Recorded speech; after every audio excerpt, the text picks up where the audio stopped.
ગઈ તારીખ 17 અને 18 રાત્રિના દરમિયાન અમરેલી જિલ્લાના વડિયા તાલુકાના ઢુંડિયા પીપળિયા ગામમાં જે ડબલ મર્ડર થયેલ હતો, જેમાં એક 85 વર્ષના દાદા અને 80 વર્ષની એની બીવી, એ બંનેને બહુ જ નિર્ઘનતાથી અમુક લોકોએ મારેલ હતો. બનાવ 17 અને 18 રાત્રના હતો, પરંતુ એ બનાવ જે જાહેર 18 સાંજે થયો હતો. આપ સૌ જાણો છો, અમરેલી જિલ્લામાં મોટા પ્રમાણમાં જે યુવા લોકો છે એ અમદાવાદ અથવા સુરત રહે છે અને ગ્રામ્ય વિસ્તારમાં એમના વડીલો રહે છે. ભૂતકાળમાં પણ અમરેલી જિલ્લામાં આ પ્રકારના બનાવ બનેલ છે. અમરેલી પોલીસની local crime branch, special operation group, બીજા નાયબ પોલીસ અધિક્ષક કક્ષાના અધિકારી પેરોલ ફરલોએ આ તમામ ગુના ડિટેક્ટ કરવા માટે ભૂતકાળમાં પણ બહુ જ મહેનત કરેલ છે. આ બનાવ બાબતે આ બનાવ જાહેર થતા એક સેન્સિટિવ બનાવ હતો. ઘણા બધા મીડિયા મિત્રો તરફથી, પબ્લિક તરફથી, રાજ્ય સરકાર તરફથી, ડીજીપી ઓફિસ તરફથી આ બનાવ બાબતે સમયાંતરે માર્ગદર્શન અને પૂછપરછ પણ કરવામાં આવતી હતી.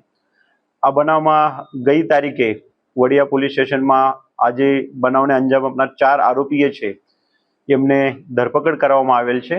એ બનાવમાં આપ સૌ જાણો છો, અમરેલી જિલ્લા પોલીસ તરફથી અમુક ટીમો બનાવીને, જેમાં એલસીબીની સંપૂર્ણ ટીમ, એસઓજીની સંપૂર્ણ ટીમ, પેરોલ ફરલોની સંપૂર્ણ ટીમ, એ બધાનો સુપરવિઝન નાયબ પોલીસ અધિક્ષક અમરેલીના હોય, સાથે સાથે અન્ય અમુક પીએસઆઈ જે છે વિસ્તારમાં, આમ કરીને 55 થી 60 લોકોની ટીમ અલગ અલગ કામો માટે રાખેલ હતી.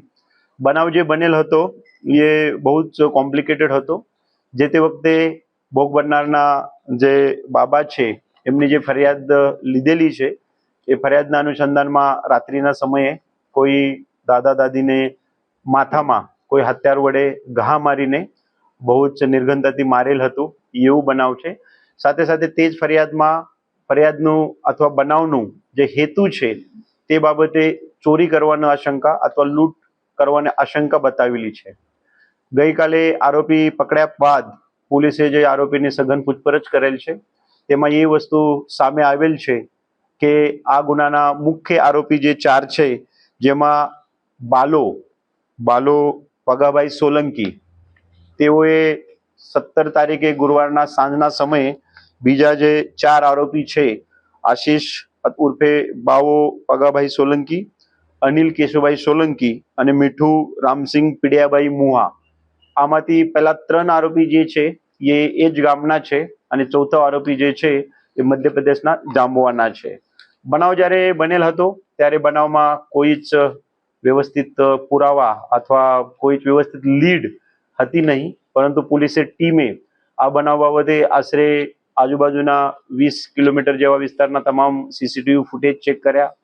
આ વિસ્તારમાં રહેતા લગભગ 300-350 જે બહારના મજૂરો છે એ મજૂરો અને એના વાડી માલકોની ચકાસણી કરી.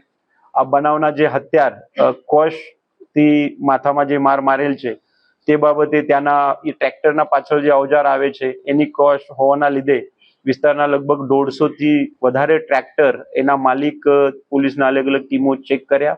સાથે સાથે આ વિસ્તારના એમપી અથવા છોટાઉદેપુર, દાહોદ, ગોધરા જવા માટેના જે વાહન વ્યવસ્થા છે, ટ્રેવલ્સ છે, ઇકો ગાડી છે અથવા 2 વ્હીલર્સ નીકળતા હોય છે, તે માટે પણ પોલીસને અલગ અલગ ટીમો મહેનત કરી. પોલીસની ટેકનિકલ ટીમ સાથે સાથે જે અમારા બાતમીદાર હોય, એમાં બાતમીદારથી અંગત માહિતીના આધારે આ 4 આરોપીમાંથી જે એક મુખ્ય પહેલા આરોપી છે બાલા, એની ઉપર શંકા જતા એની પોલીસે સઘન પૂછપરછ કરી અને એના સઘન પૂછપરછમાં બાલા, એના ભાઈ બાવો, આશીષ અને અનિલ, મીઠુ, એ તમામે આ ગુનાની કબૂલાત પણ આપેલી છે. બનાવ બાબતે તે રાત્રે સાંજના સમયે એ લોકો ઢુંડિયા પીપળિયા ગામમાં અલગ અલગ સમયે ભેગા થયેલા હતા. ત્યારબાદ આ જે બાલા છે એ દાદાની વાડીમાં ભૂતકાળમાં અમુક સમય પહેલા દવા છાંટવા માટે ગયેલ હતો અને એને અમુક મજૂરી બાકી હતી અને એ લોકોને પછી બાલાના આગેવાની હેઠળ એવું નક્કી કર્યું કે આપણે આજે દાદા એકલા રહે છે, જે ભોગ બનનાર પરિવાર છે અને આરોપી છે એકબીજાને ઓળખે પણ છે. ત્યારબાદ એ લોકો એવું નક્કી કર્યું કે આપણે દાદાને ઘર આજે ચોરી કરીએ. બનાવ સ્થળની ઘણીવાર પોલીસે વિઝિટ કરેલ છે, તો ઘેર જતા ડાબી બાજુથી જે દીવાર છે એ વાળ કૂદીને આ લોકો પહેલા બાલા અને ત્યારબાદ અન્ય 3 અંદર ગયા ત્યાં જે ટ્રેક્ટરનો હથિયાર છે કોશ એ અંદર ત્યાં મળ્યો. એ કોશ લઈને એ દરવાજા તોડવાના પ્રયાસ કરતા હતા ત્યારે એ જે દાદા છે એ દાદા જાગી ગયો અને ત્યાં ટ્યુબલાઇટની અજવાળો પણ છે. તે અજવાળોમાં આ જે બાલા છે એમને દાદા ઓળખી ગયો. તો એટલે એમને એવું પૂછ્યું કે ભાઈ તું તો પગાભાઈનો છોકરો છે ના, જેથી આરોપીને એવી બીક લાગી કે હવે આપણી નામ જે છે ગામમાં બધા જાહેર થશે અને આપણે બદનામી અને બીજા પ્રશ્નો ઉપસ્થિત થશે. એટલે ગુસ્સામાં અને આવેશમાં આવીને એ લોકોએ વારાફરતી આ દાદાના માથામાં સાથે સાથે આ જે દાદી છે કુંવરબેન એમના માથામાં કેશના ઘા કર્યા. પછી એ લોકો ઘરમાં અંદર ગયા. અંદર કબડ અને અન્ય જગ્યાએ એ લોકોએ ચકાસણી કરી, પરંતુ અત્યાર સુધીના તપાસમાં ત્યાંથી કોઈ કિંમતી માલ સામાન ગયેલ છે તેવું સામે આવેલ નથી. પરંતુ ત્યાં એક શેગડી હતી, એ શેગડી એ લોકો લઈ ગયા હતા અને એ આરોપીના કબજામાં શેગડી મળી આવેલ છે. ત્યારબાદ એ લોકો ત્યાંથી વાળ કૂદીને બહાર પડીને પાછળના ભાગે જ્યાંથી અમે ક્વેશ પહેલા દિવસે કબજે કરી હતી ત્યાં ક્વેશ મૂકેલી છે અને ત્યારબાદ એ લોકો નક્કી કરીને અલગ અલગ વિસ્તારમાં ત્યાંથી પોલીસથી અને ડિટેક્શનથી છુપાવવા માટે દૂર દૂર ભાગી ગયેલ હતા. પોલીસને આ બનાવ બાબતે ટેકનિકલ અને અન્ય રીતે માહિતી મળતા આ આરોપીને અલગ અલગ સમયે પૂછપરછ પણ કરેલ છે. આ આરોપીના અમુક ભૂતકાળમાં ગુનાહિત ઇતિહાસ પણ છે. આમાં બાલા ઉપર ભૂતકાળના પ્રોહિબિશનના ગુના છે અને આશિષ ઉપર જુગારના ગુના છે અને અન્ય લોકો ઉપર પણ ગુના છે.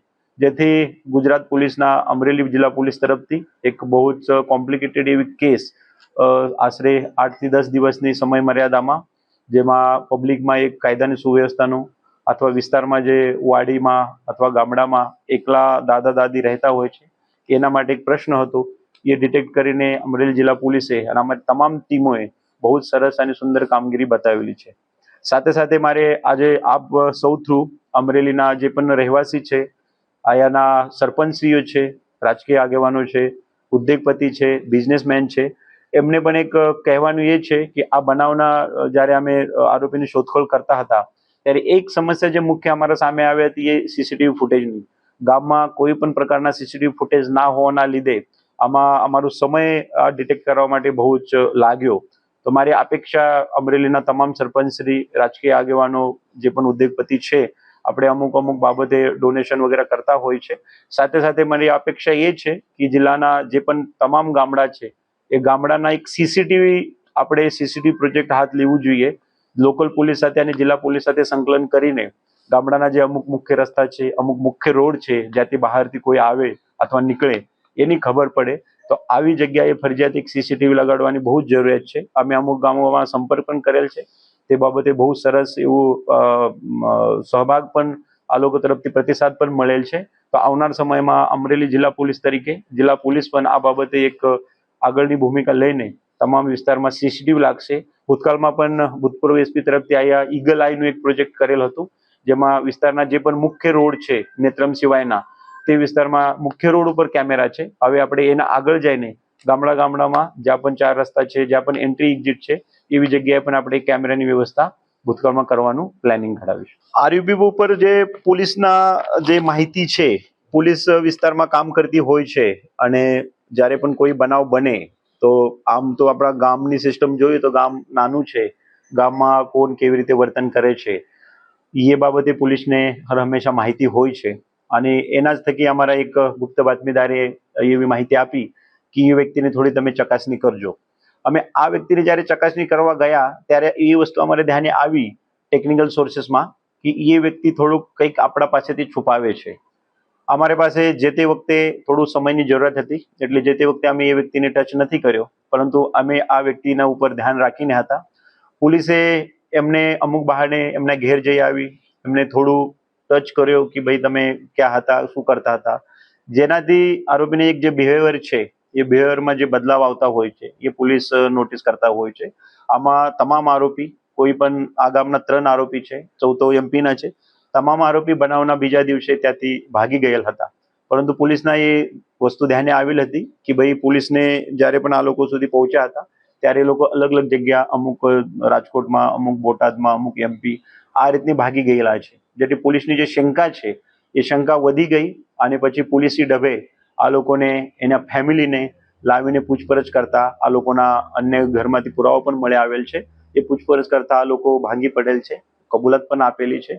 એ આપેલ કબૂલાતની વેરીફાઈ પણ કરેલ છે અને તે સંજોગમાં આ જ લોકોએ ગુના કરેલ છે તે બાબતે પૂરતા પુરાવા પણ પોલીસે ભેગા કરેલ છે. બીજું અત્યાર સુધી બીજું કોઈ કારણ નથી અને એ જ એક કારણ છે. આ લોકો આમ તો રખડતા ભટકતા હોય છે.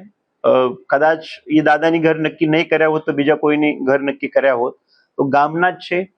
એ કદાચ એ વસ્તુ આમાં પાકી છે કે એ લોકોને એ ખબર હતી કે દાદા દાદી એકલા રહે છે અને રાત્રિના સમયે આપણે એના ઘરમાં ત્રાટકી પડશું તો આપને કોઈ વિરોધ પણ કદાચ નહીં થાય. અનફોર્ચ્યુનેટલી જે તે દિવસે દાદા જાગી ગયા અને એમને એની ઓળખી એટલે આ લોકોની ભીખ લાગી અને એના લીધે એ આગળનું જે બનાવ છે ખૂનનું એ બનવા પામેલ છે. કદાચ ગોડ ફોરબિડ દાદા અગર જાગી ગયા નહીં હોત તો કદાચ આ લોકો ચોરી કરીને અથવા જે પણ મુદ્દામાલ છે એ લઈને ગયા હોત અને બે જે જિંદગી છે એ બચી ગઈ હોત. આ લોકો ઉપર ચોરીના કોઈ અગાઉના ગુના નથી. અમે એક પ્રેસ નોટ આપેલી છે આપ લોકોને. આમાં આ જે મુખ્ય બાલો જે છે જેની ઘર નક્કી કરો એના ઉપર ભૂતકાળના 4 ગુના છે. છેલ્લા ગુના 24 અને 25 છે. બાકી અનિલ સોલંકી જે છે એના ઉપર બેસાન પોલીસ સ્ટેશન હદ વિસ્તારમાં એક જુગાર ધારાનો ગુનો છે અને આશીષ જે ભાઈ છે બાલાની એના ઉપર એક પ્રોહિબિશનના 2024 ગુનો છે.